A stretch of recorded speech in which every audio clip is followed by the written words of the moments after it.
Alrighty, let's get into quiz 9 on Minuet in G. Quiz 8 ended here, so we're going to start here for quiz 9. If you're playing the A part, the top part, there are no new notes in this section, and actually it is very similar to what you already played. The only difference is the last two measures. If you're playing the B part, there is a new note. Right here is our low G. That is going to be 3rd fret on the 6th string, which is the one closest to your face. It is the lowest string. I would recommend playing that with your 3rd finger or your 2nd finger, one of your stronger fingers instead of your pinky or anything like that, because it is a thicker string and you need to press down enough to get the note to ring out. Let's get into playing this. Let's start with the A part. It's the same as you just played in quiz 8. It starts with a bunch of scales, and it is written exactly the same. The first 4 measures are the same as the 3rd line, and then the next 2 measures, 13 and 14, are the same as 5 and 6. So if you did pretty well on your quiz 8, and you were able to play that whole section, then you should be pretty prepared, and you only need to learn the 2 measures at the end. So let's look at measure 15 and 16. You're going to start on an A, 2nd fret, 3rd string, middle finger. That's a quarter note. And then you go up to B and then down the scale. B, A, G. Have your finger moved over to F sharp, and then hold out G for 3 counts. Let's put that in time. 2, 3. That's the only difference between this and what you played earlier. So I'll play through this whole chunk from measure 9 to 16 of Minuet in G, A part. 1, 2, 3.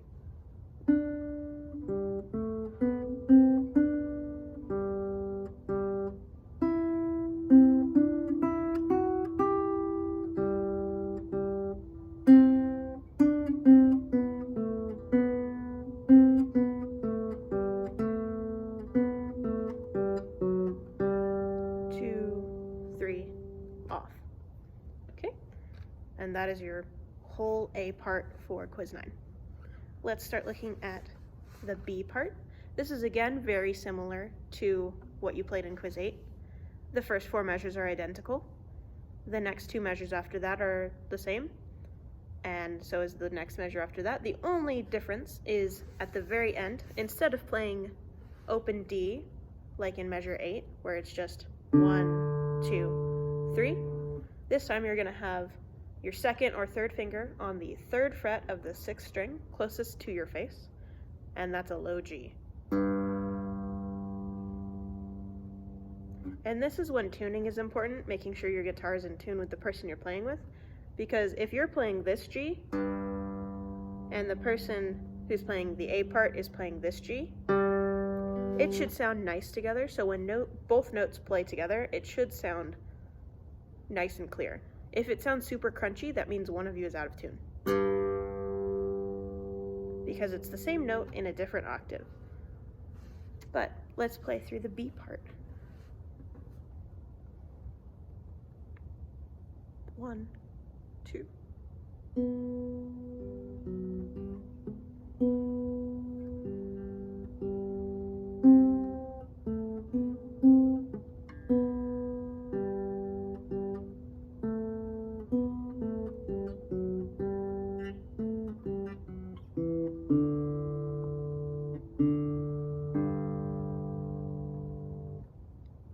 I'll do that one more time, starting on open B.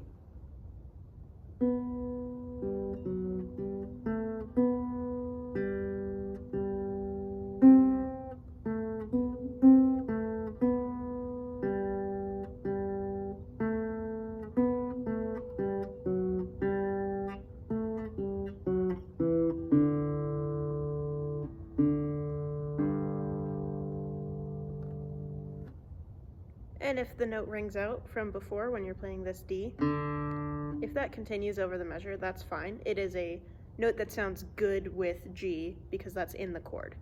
G, B, D is our major triad for G major. So those notes will all sound good together. I believe that is pretty straightforward. And that'll be all you need for quiz 9.